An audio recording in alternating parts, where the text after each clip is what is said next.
there's the room. I've got my supplies over there, kind of on the table.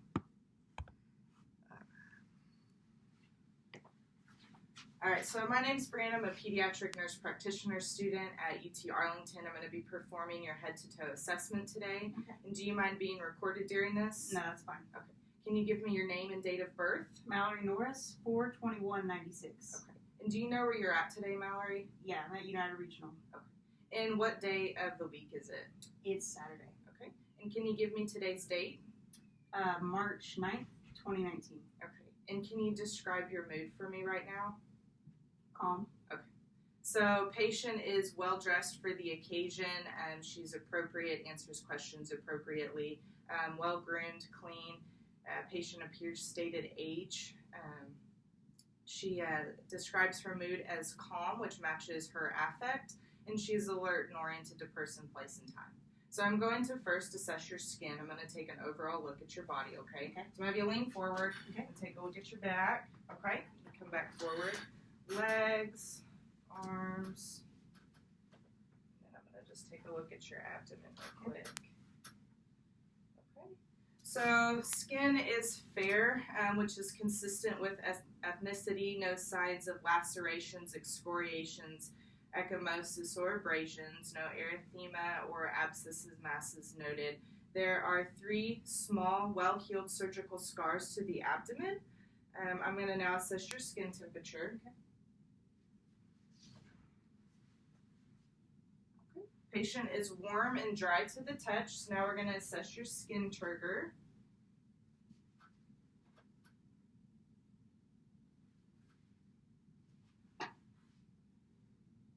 All right, and then we'll assess for any edema. So skin turgor has instant recoil, no edema noted to the body. I'm going to have you place your fingers out like this. Nails are well groomed. There's no signs of cyanosis. They're smooth, no signs of ridges. Cap refill.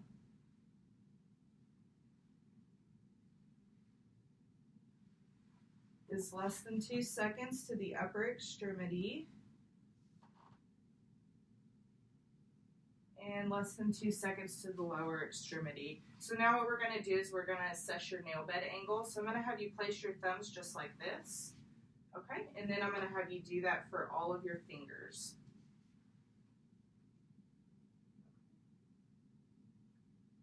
All right, so nail bed angle is approximately 160 degrees, so there's no signs of clubbing. Now we're going to move on to your hair. Hair is evenly distributed, no signs of hair loss. Hair is blonde, long, appears smooth, no signs of infestations. I'm going to palpate your scalp real quick, okay? Any tenderness to palpation? No. So no tenderness to palpation of the scalp, no signs of masses or nodules. We're going to now move down to the head. Head is normal cephalic, facial features are symmetrical. We're going to test 2 of your cranial nerves real quick. We're going to do cranial nerve 7, which is the facial cranial nerve. And are you able to differentiate salt from sugar? Yes. Okay. And then now I'm going to have you smile really big. Can you frown? It's hard. I don't know how to do that. Okay. Can you lift your eyebrows? Close your eyes real tight. Can you puff your cheeks? Okay. So cranial nerve 7 is intact. That is a sensory and motor cranial nerve. Next, we're going to do cranial nerve 5, which is the trigeminal nerve. So I'm going to have you do is I'm going to have you clench your teeth super tight. All right. So masseter muscle and temporal muscle are contracted and tight. Next, I'm going to, we're going to do the soft, dull, and sharp test. So what I'm going to do is I'm going to show you what each of them are. I'll have you close your eyes, and then when I do them on you, you're going to tell me what you feel, okay? Okay. All right. So this is sharp, okay, dull, and then soft. Okay, so I'll have you close your eyes. Sharp, dull, soft, sharp. Okay.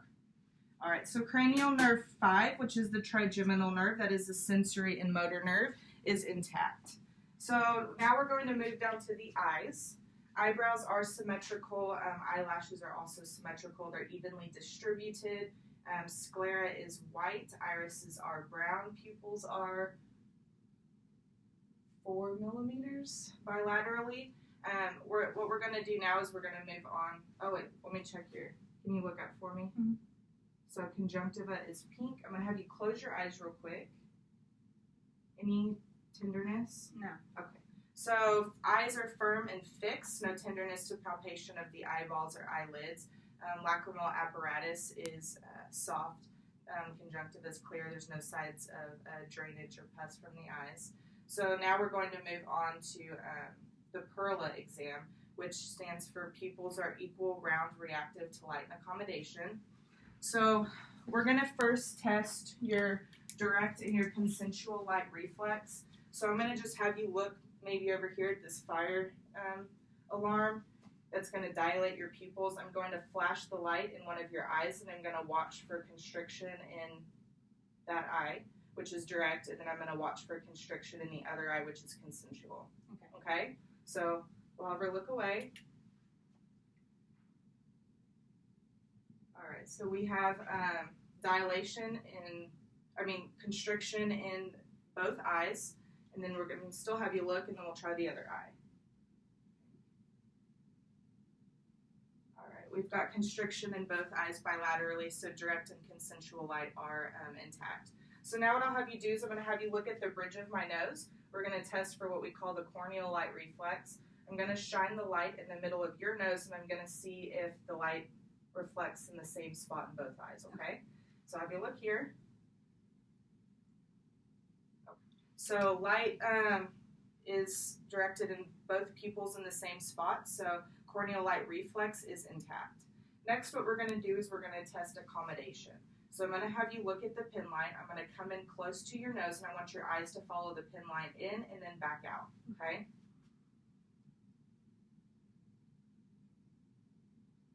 Great. So pupils constrict. There's no signs of nystagmus or drifting noted when the pin light comes in close to the nose, so accommodation is intact. Next, what I'm going to have you do is we're going to do what we call a cover and uncover test. And you're going to cover one of your eyes while looking at me. I'm just going to note if you have any nystagmus or drifting, and then you'll just cover the other eye, okay? Okay, you want to try the other eye? Okay. So no nystagmus or drifting noted with the cover and uncover test. Next one we're going to do is called the 6 cardinal fields of gaze. I'm going to have you again follow my pin light. We're going to go in 6 different directions. I only want your eyes to follow the pin light, not your head, okay? Okay.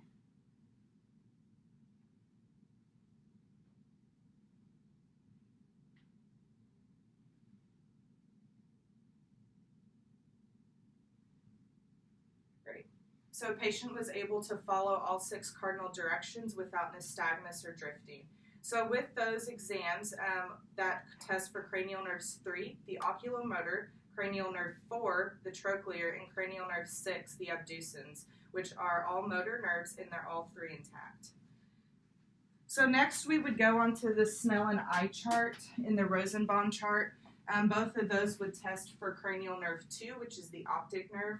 We will not be performing those today, but what I'm going to do is I'm just going to explain the exams to you. So the Snellen chart, we would have a sign on the wall that has different letters. We'd have you stand at 20 feet. You would read the smallest line you could with both eyes, and then you would cover one eye, read the smallest line you could, and then read the other, cover the other eye and read the smallest line you could. And that would test for distance vision. The next chart, which is the Rosenbaum chart, it tests near vision, and we would put a same kind of thing. We would put a sign about 14 inches from your face. We'd have you read the smallest line you could with both eyes, and then we'd have you cover an eye and cover an eye, and read the smallest line you could, and that would test near vision. Like I said, we won't be doing that today, but that does test for cranial nerve 2, which is the optic nerve, and that is a sensory nerve. Okay. So next we're going to move on to what we call the ophthalmoscope. So what it is it's going to shine a light in your eye. I'm going to hold it in my dominant hand. My right eye will look into your right eye. We're going to look for what we call a red light reflex. And then I'm going to kind of come close to your face. I'll brace the back of your head, and I'm just going to put my pinky out so I don't get too close to you, but we are going to get a little bit close, okay? So, let me, okay, so, right eye, is the light on? Yeah, okay.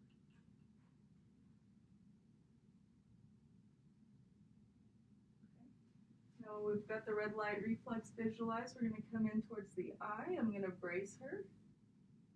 All right, so the Optic disc is round, margins are well defined, no signs of hemorrhaging of the vessels. So we're going to do the same thing, my left eye to your left eye, and then I'll come in close again, okay?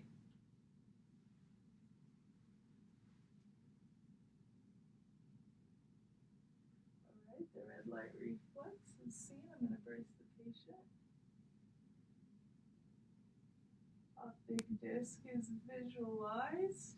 Margins are well defined, optic disc is round, there are no signs of hemorrhaging of the vessels, okay? So that kind of finishes off our eye exam. We're going to now move to the nose. So nose is midline, no signs of open sores or deviation. I'm going to palpate your nose real quick, okay? Any tenderness? No. So no tenderness to palpation of the nose. I'm going to have you look up real quick, and I'm going to look in there. So nares are pink and moist, they're clear, no signs of foreign body or congestion, the septum is midline, no signs of, I already said that, no signs of foreign body or congestion, no polyps noted. I'm going to have you plug one nose and breathe in and out. Okay, we're going to do that with the other side. Okay, nares are patent. At this point we would test for cranial nerve 1, the olfactory nerve, that is a sensory nerve. What that does is it tests for your differentiation of odors. Now what I'm going to do is I'm going to palpate for your sinuses. Any tenderness? No? Any tenderness? So no tenderness to palpation of frontal or maxillary sinuses. If you were to have sinus pressure or congestion, we could do something called a transillumination of your sinuses. And I would dim the lights. You would kind of cock your head back and open your mouth. We would put the light right on the maxillary bone, like right under the maxillary bone. And if we can see the red light in the mouth, then it's clear. If we couldn't, then you would have filled sinuses. All right, so now we're going to move on to the mouth. Mouth is pink and moist. Grab my tongue blade. You can open up for me. Great. Can you lift your tongue? All right, so mouth is pink and moist, tongue is midline, frenulum is midline, no signs of open sores in the mouth, no erythema. So I'm going to count your teeth. You open.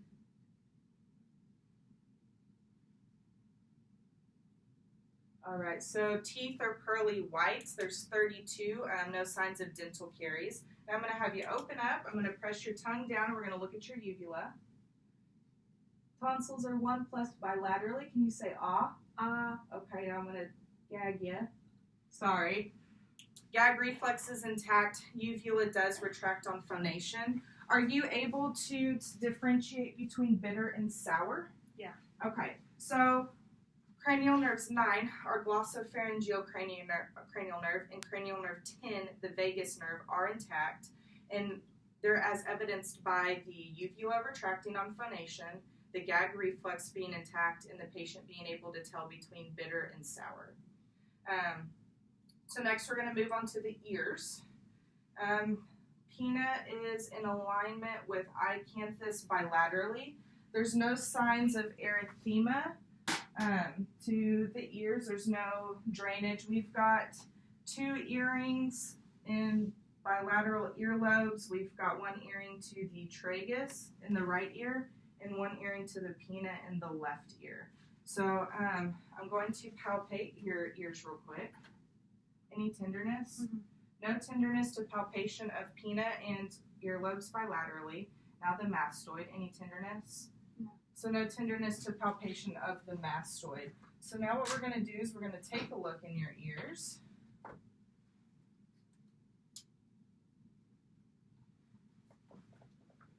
Okay. So we're going to pull the pinna down and back. I'm going to brace my patient.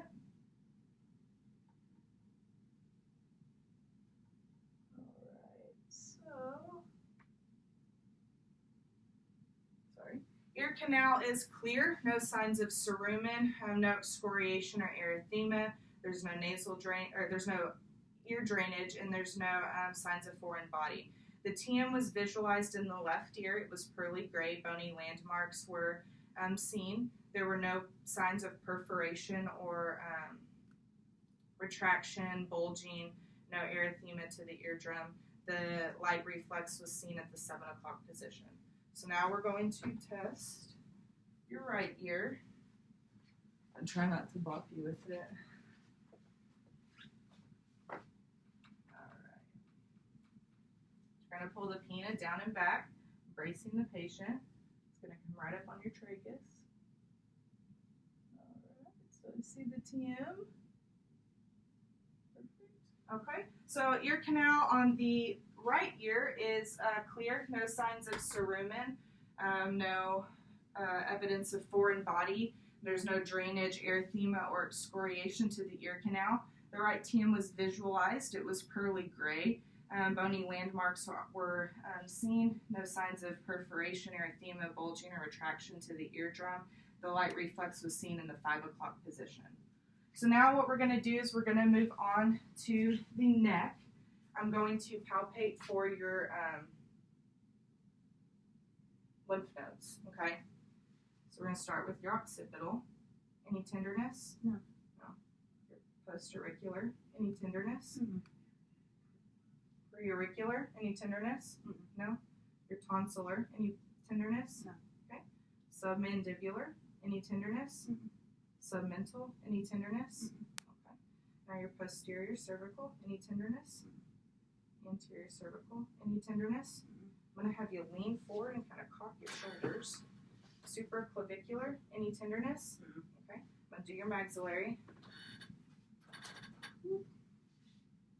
Any tenderness? No. Okay. Do this maxillary or this axillary. Any tenderness? No. No? Okay. And now we're going to do your epitrochlear. I'm going to have your arm kind of come up like this. Any tenderness? No. Okay. Any tenderness? No. Okay. So lymph nodes were non-palpable, no non-tender to palpation. One thing I'm going to do is we didn't do your hypoglossal cranial nerve, which is your tongue. That's cranial nerve 12. It is a motor cranial nerve. So I'm just going to have you stick your tongue out, try to touch your chin. Can you try to touch your nose, side to side? Okay. I'm going to have you push against my fingers. Okay. And can you push against my fingers? Great. So cranial nerve 12, the hypoglossal nerve, is intact. So now that we're still working on the neck, we're going to test for cranial nerve 11. That's a motor nerve, and that's our spinal accessory nerve. So what I'm going to have you do is I'm going to have you push against my hands. Great. I'm going to have you push against my hand. Push against my hand. Good. So cranial nerve 11, spinal accessory, is intact. So next what we're going to do is I'm going to look at your trachea. You can kind of cock your head back. So trachea is midline. There's no neck fullness. Next what we're going to do is we're going to test for your thyroid gland. So I'm actually going to have you turn because I'm going to be behind you. I'm going to give you this cup of water over here. I'll have you actually turn facing this way. Grab the stethoscope. So what you'll do is I'm going to have you take a sip of water. Don't swallow it yet. I'm going to come up behind you. I'm going to feel for your cartilage and then place my hands on your thyroid and then I'll have you swallow, okay? Sorry, my hands are cold. So we've got the thyroid cartilage. Hands are on the thyroid. Can you swallow? Great. So the thyroid cartilage moves up with swallowing. There were no masses felt to the thyroid. Next, what I'm going to do is I'm just going to take a listen with the bell of my stethoscope for any breweries, okay? So we'll do this twice. What I'm going to have you do is I'm going to have you take a deep breath and hold it.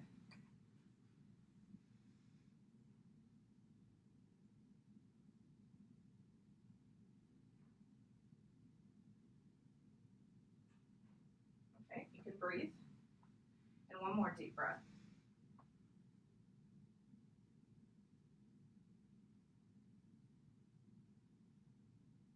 Great. So you can breathe. No breweries noted to the cartilage or carotid. So now I'm just going to palpate for your carotid pulse.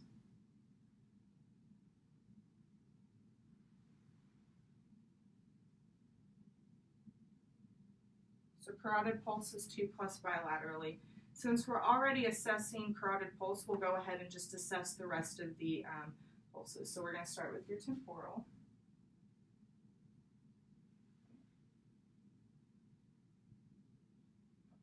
I'm going to do your brachial.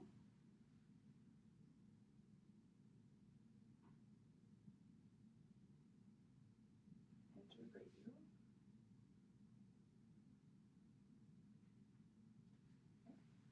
My brachial over here.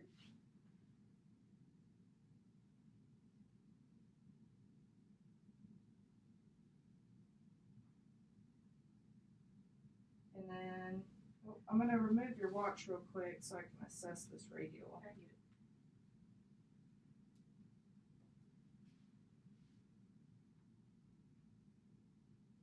Okay, and then the posterior tibialis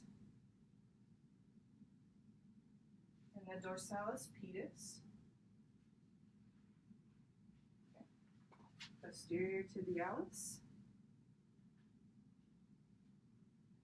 and the dorsalis pedis. Alright, so all pulses bilaterally are 2 plus. So now what we're going to do is we're going to move on to the chest. So I will have you lay back in the bed, and then we're just going to kind of remove this gown. So I'm going to remove the gown. Just going to set it right over here real quick. Sorry, I'm going to take a sip of water. My skin dry. All right. So chest is even. AP diameter is approximately 1 to 2. Respirations are even and unlabored.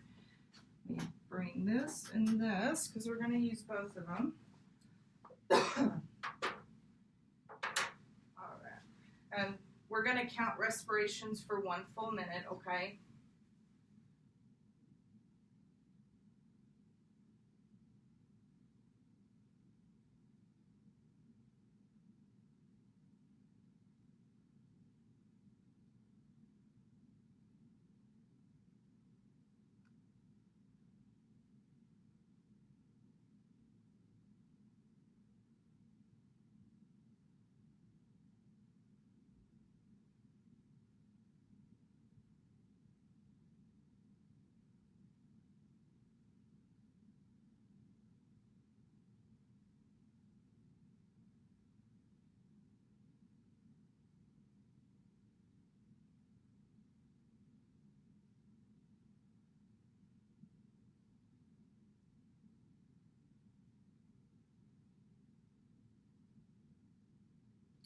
So patient is breathing approximately 20 breaths per minute. So now what I'm going to do is I'm going to percuss. I'm going to place a finger on and I'm going to just kind of hit across your chest, okay?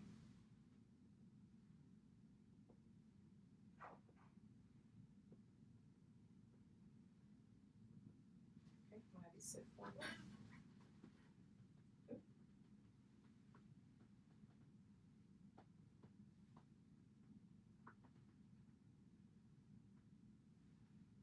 Okay, coming back. So resonance was heard over the lung fields.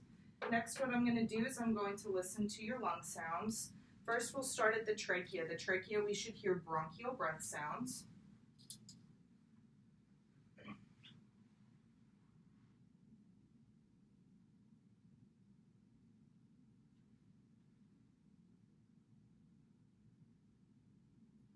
Next, we're going to listen to the second intercostal space, which should be bronchovesicular breath sounds.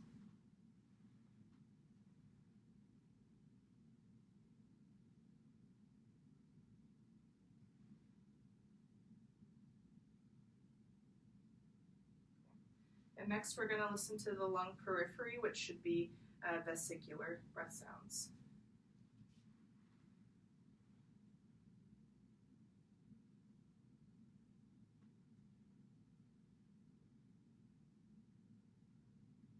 Kind of lift your breast, okay?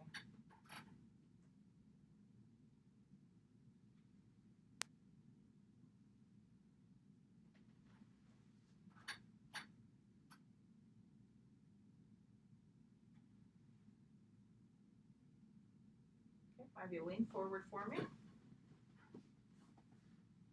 Take a deep breath.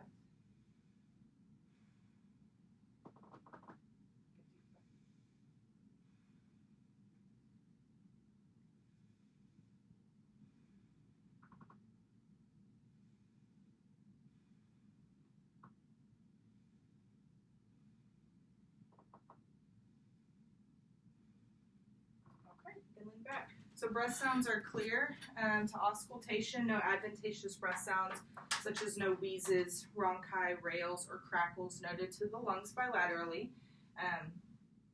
Now we're going to test for what we call tactile fremitus. So what I'm going to have you do is I'm going to have you sit forward. I'm going to place my hands on your back, and I want you to say 99, okay? 99, 99, 99, Okay, I'm going to have you lean forward. I'm just going to place them on the front. 99, 99. So no tactile fremitus noted.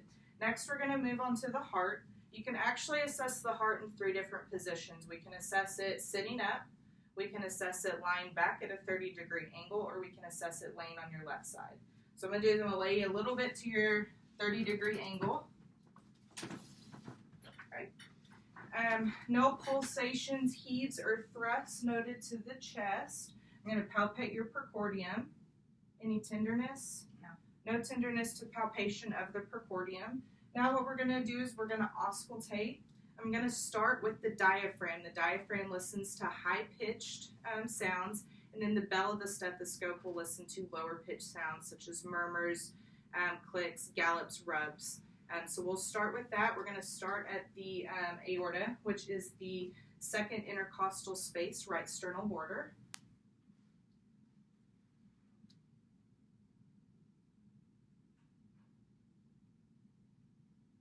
Now we're going to go to the pulmonic, which is second intercostal space, left sternal border.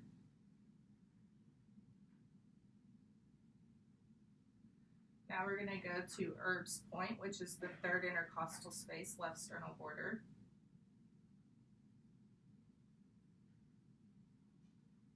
Now we're going to go to the tricuspid valve, which is the fourth intercostal space, left sternal border.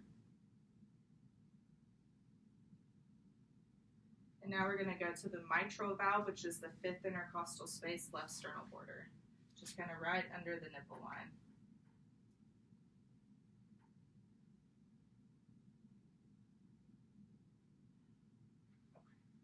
Now we're going to listen with the bell of the stethoscope in the same pattern where we start with the aorta, second intercostal space, right sternal border. Okay, now the pulmonic, which is second intercostal space, left sternal border. Erb's point, which is third intercostal space, left sternal border.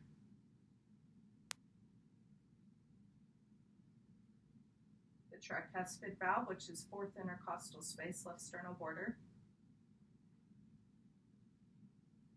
And then the mitral valve one more time, which is in the fifth intercostal space, left sternal border. Right at the midclavicular line. All right. So now what we're going to do is we're going to assess your apical pulse, which is your pulse of maximal impulse. That is in the fifth intercostal space, midclavicular line, so right under your nipple line. We are going to assess that with the bell of the stethoscope for 1 minute. Okay? Okay. I'll lift your breast up a little bit.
All right, so lung sounds were all clear to auscultation. There were no signs of murmurs, rubs, gallops, clicks. Apical pulse was approximately 72 beats per minute at a regular rate and rhythm. So now we're going to move on to the abdomen. We're just going to keep you in this lying position, that way we can assess it, okay? So abdomen is flat, non-distended, no signs of ascites, no pulsations noted in the abdomen. So we're going to start with auscultation of your abdominal sounds.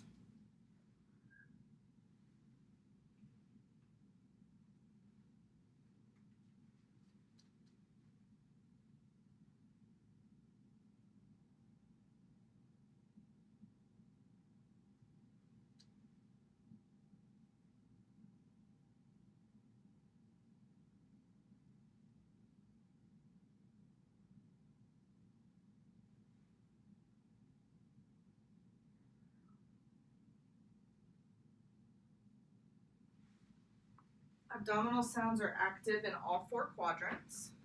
Now what I'm going to do is I'm going to percuss your abdomen, kind of the same thing as we did for your lungs. I'm going to place a finger and just kind of hit my finger around, okay? Okay.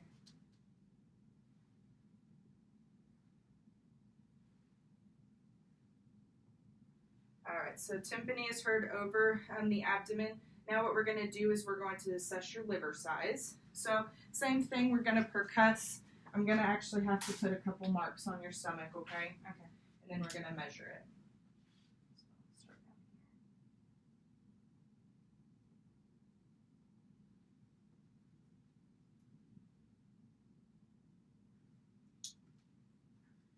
Do you mind holding your breast? Yeah, a little bit. Sorry. You're good.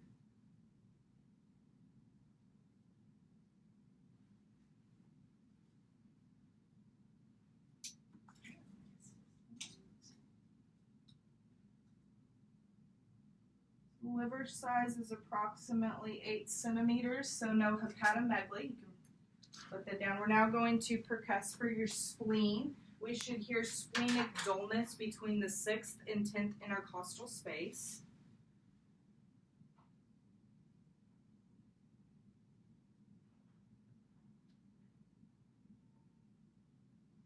So splenic dullness is heard through the 6th and 10th intercostal space.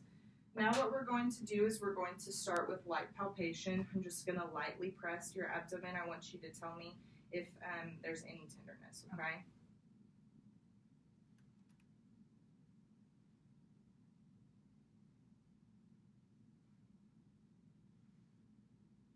Any tenderness? No. So no tenderness to palpation with light palpation, no mass is felt. Now we're going to do deep palpation, same thing. I want you to tell me if there's tenderness. Okay.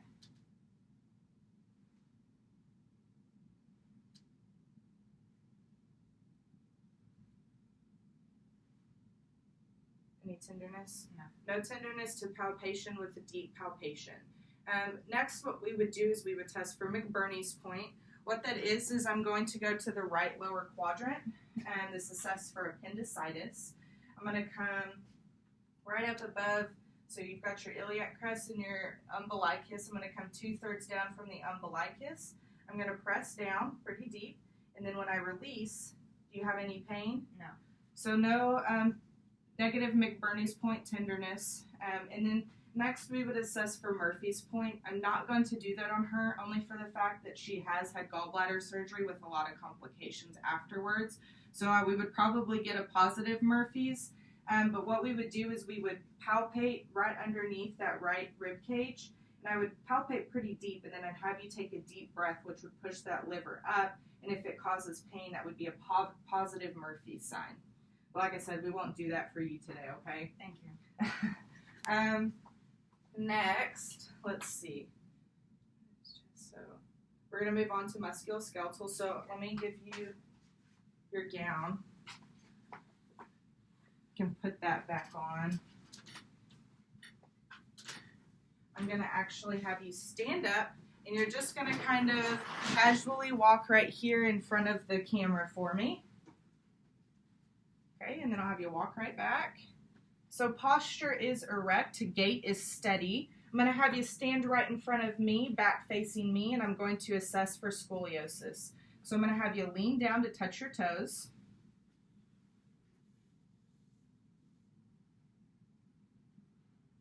All right, and you stand up slowly. Sorry, I know that kind of drops her down. And then I'm just going to have you sit right here on the edge of the bed facing me. So no signs of scoliosis, spine was straight, even with slow movement upward. So now what we're going to assess is passive and active range of motion. So first I'm going to move your head around, and then I'm going to have you do the same thing on your own, okay? Just make sure you're on the camera.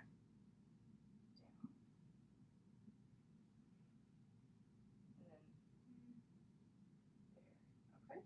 So active range of motion is intact, so I'll have you do the same thing, chin down, and then head all the way back, look side to side, and then ear to shoulder. Passive range of motion of the cervical spine is intact. Next, I'm going to have you bring your arms out. You're going to bend up, back down, turn, turn. Okay, with your wrists, you're going to come up, all the way back, and then kind of a soup position, down, down. Okay, so now the same thing, I'm going to just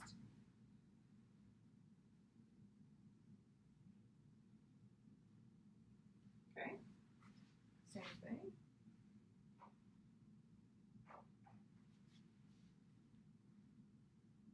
Okay, so active and passive range of motion of the upper extremities is intact. So next I'm going to have you kind of straighten your leg. Okay, straighten your other leg. Okay, I'm going to have you kind of with the leg, there you go. And then with the feet, I'm going to have you straight down, back up, side to side. Same thing with the other foot, straight down, back up, side to side. Great. So active range of motion of the lower extremities, hips, ankles, and knees are all intact. So now I'm going to do it myself. Straight. And then foot. Okay. Straight.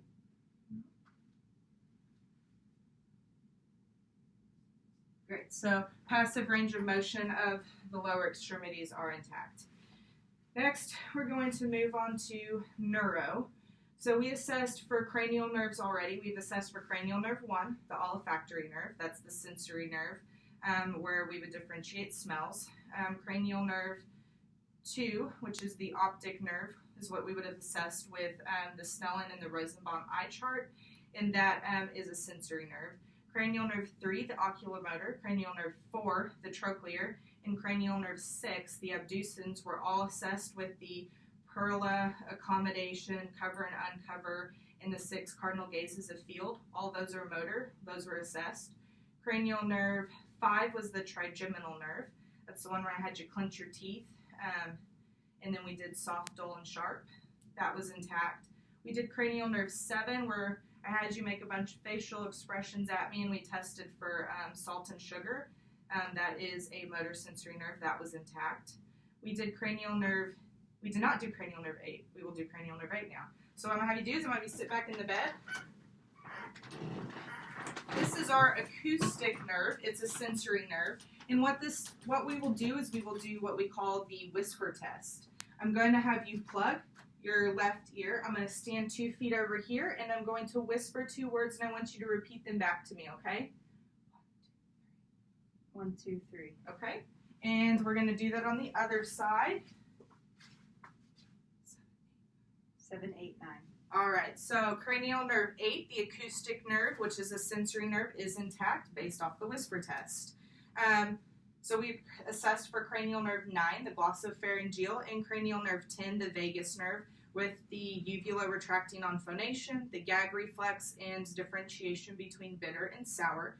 That was intact. Cranial nerve 11 was our spinal accessory nerve. That was where she pushed against my hands and pushed face side to side. That's a motor nerve. That one was intact. And then we did the hypoglossal cranial nerve 12.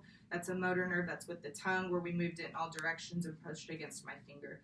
That was intact. So next what we're going to do is we're going to do your vibratory sensation. So with my tuning fork, I'm going to hit it. It's going to create a vibration sound. I'm going to put it on bony prominences of your body, and I want you to tell me when you feel the vibration, okay? So can you close your eyes? Feel it. Feel it. Feel it. Okay. Now we're going to try it over here. Close your eyes. Feel it. Feel it. Feel it. Okay. So vibratory sensation is intact. Now, kind of what we did earlier where we did the soft, dull, and sharp test, we're going to do the same thing, but we're going to now do it to your extremities, okay? So, do you remember this was soft, sharp, and dull, okay? Close your eyes for me. Sharp. Soft. Dull. Sharp. Soft. Dull. Okay. So, since the sensation to upper and lower extremities are intact. Next, what we're going to do is coordination. So, first I'll have your arms kind of like an eagle. You're going to come in, touch your nose, and you're going to kind of start out slow, and then I'm going to say faster, and I want you to go faster, okay? So close your eyes, and go ahead and go. Faster. Faster. Great. You can stop. So one more is you're going to have your hands in your lap. You're going to start, and then same thing, I'll tell you faster and faster, okay? So close your eyes. Go ahead and go. Faster. And faster. Good. So coordination is intact. Now what we're going to do is we're going to test for your deep tendon reflexes. So I'm going to use my little hammer, and I'll go ahead and have you sit facing the kind of edge of the bed. We're going to start with your bicep.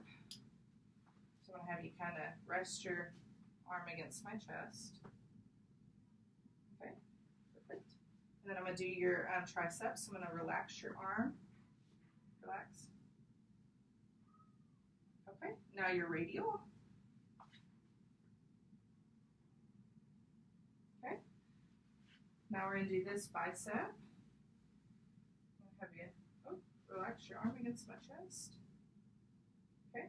Now we're going to do your tricep. Relax. Okay. And now we're going to do your radial. Okay. Now we're going to do your patellar.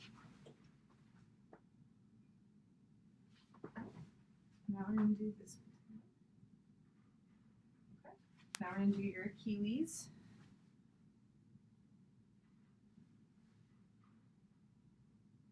Okay. And what I'm going to test is your Babinski reflex. So I'm going to see your foot.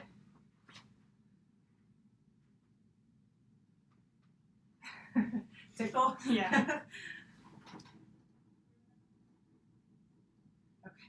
So patellar reflexes are 2+ bilaterally. Babinski's reflex is intact. So the next thing we're going to do is we're going to test the anterior drawer test. I'm going to have you sit back in the bed. I'm going to have you put your knee up at a 90-degree angle, just like this. Okay. Let me see how I'm going to do this for the camera. You need to turn the bed. Yeah. It's pretty handy. So I put it in here. Okay.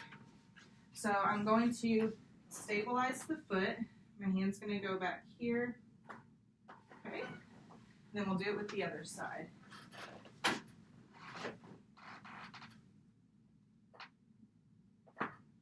Okay. So there's no movement past 6 millimeters of the tibial plateau. So the anterior drawer test was negative. The next thing we're going to do is what we call the Weber and Rene test. And what that is with the tuning fork again, we're going to test your air and bone conduction. So with the Weber test, I'm going to hit this. I'm going to place it on the top of your head. And I want you to tell me if you hear it evenly in both ears or if you hear it louder in one or the other, okay? Okay. So come to this side. Do I need to close my eyes? No. Even. Okay. And next we're going to do the Renee test. I'm going to hit it, place it behind your ear. I want you to tell me when you don't hear it anymore. And then I'm going to move it right in front of your ear, and I want you to tell me when you don't hear that sound anymore, okay?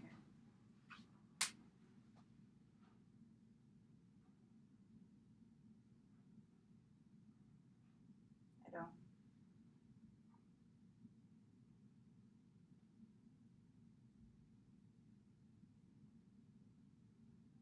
I don't. Okay. Now we're going to do the other side.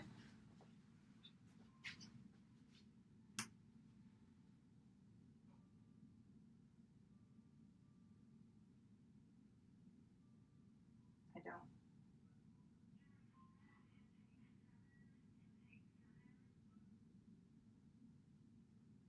I don't. Okay. So Weber test is intact because patient is able to hear the sound evenly on both sides. Renee test also is intact because air conduction was greater than bone conduction. All right, so I think that actually concludes all of my exam today. I want to thank you for participating and being my patient. You're welcome. All right.